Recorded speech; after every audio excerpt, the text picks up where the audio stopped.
নমস্কার বন্ধুরা, আজকে আমরা ফুটন্ত গরম তেলে মুসুর ডাল দিয়ে দারুণ মজার একটা রেসিপি করব।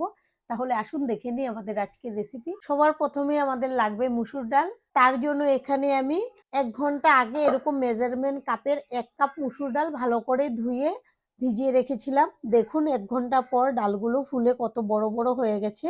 এখন এগুলোকে আমি মিক্সিং জারে বেটে নেব। এবার মিক্সিং জারে নিয়ে নেব।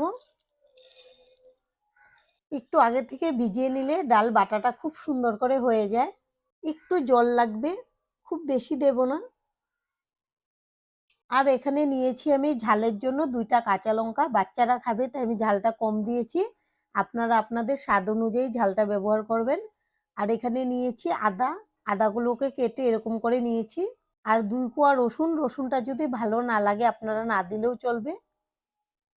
আর নিয়েছি এখানে একটা ছোট সাইজের পেঁয়াজ, এটাকেও কুচি করে নিয়েছি, দিয়ে দেব। এবার ঢাকনাটা লাগিয়ে সবগুলো একসঙ্গে বেটে নেব। এখন ঢাকনাটা খুলে নেব। আর দেখুন আমাদের ডালগুলো বাটা হয়ে গেছে। এবার বের করে নেব। আর 2-1টা যদি দানা থেকেও যায় তাতেও কিন্তু কোনো অসুবিধে হবে না। যে দেখুন মিহি করেই বেটে নিয়েছি। ভালো করে বের করে নেব। এবার আমি দিয়ে দেব স্বাদ অনুযায়ী লবণ। আর এখানে নিয়েছি সামান্য বিট লবণ, এতে করে খুব সুন্দর একটা সেন্ট আসবে। আর মশলার মধ্যে নিয়েছি ধনে গুঁড়ো, জিরে গুঁড়ো। আর এটা কিন্তু ঝাল হবে না, শুধু কালারের জন্য আমি একটু কাশ্মীরি লঙ্কার গুঁড়ো নিয়েছি। আর নিয়েছি চাট মশলা। আপনারা চাট মশলার পরিবর্তে আমচুর পাউডারও ব্যবহার করতে পারবেন।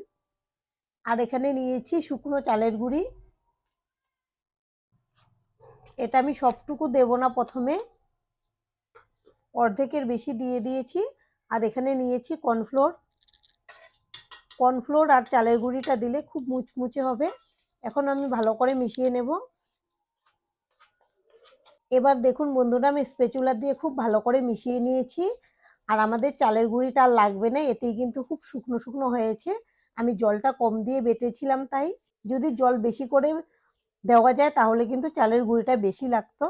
এখন আমি একটা এরকম পাইপিং ব্যাগ নিয়েছি, একটা গ্লাসে রেখে দেব। মুখটাকে একটু ছড়িয়ে নেব।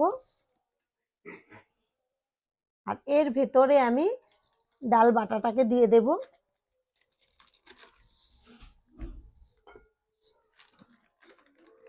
সবটুকু একবারে যাবে না, তাই 2বারে ভরে নিতে হবে।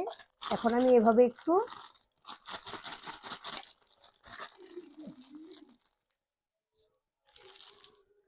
দেখুন আমি ভরে নিয়েছি। এবার একটা কাঁচি দিয়ে কেটে নেব।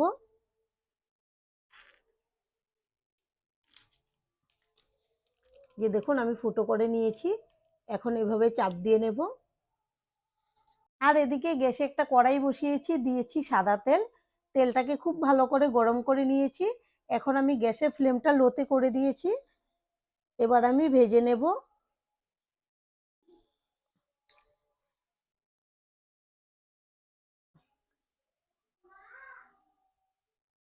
আপনারা আপনাদের পছন্দ অনুযায়ী শেপ দিয়ে ভেজে নিতে পারেন। আমি এরকম একটু লম্বা লম্বা করে দিয়ে দিচ্ছি। এখন আমি উল্টে পাল্টে ভেজে নেব।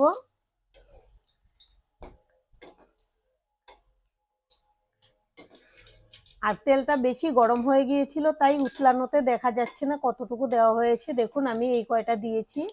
আর গ্যাসের ফ্লেমটা লোতে রেখে ভাজবো, তাহলে বেশ মুচমুচে হবে আর খেতে কিন্তু দারুণ হয় বন্ধুরা।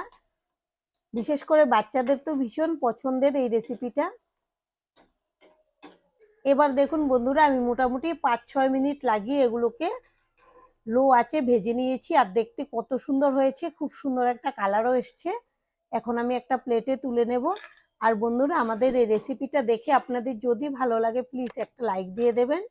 আপনাদের একটা লাইক আমাদেরকে অনেক উৎসাহ দেয় নতুন নতুন ভিডিও বানাতে। আর আমাদের পাশে থেকে আমাদের চ্যানেলটিকে সাবস্ক্রাইব করে নেওয়ার জন্য অনুরোধ রইল। দেখুন আমাদের এগুলো ভাজা হয়ে গেছে, আর এভাবেই আমি বাকি সবগুলো ভেজে নেব। দেখুন বন্ধুরা, আমাদের সবগুলো ভাজা হয়ে গেছে। আর দেখতে কত সুন্দর হয়েছে, খেতেও কিন্তু দুর্দান্ত হয়। এভাবে আপনারা আপনাদের বাড়ির বাচ্চাদের জন্য বানাবেন। আশা করছি এটা বাচ্চা থেকে বড় সকলেরই ভীষণ প্রিয় হবে। আর দেখুন কতটা মুচমুচে হয়েছে, খুবই মুচমুচে হয়েছে খেতে। তাহলে আজকের ভিডিওটা এখানেই শেষ করছি। সবাই ভালো থাকবেন, সুস্থ থাকবেন। সম্পূর্ণ ভিডিও দেখার জন্য অসংখ্য ধন্যবাদ।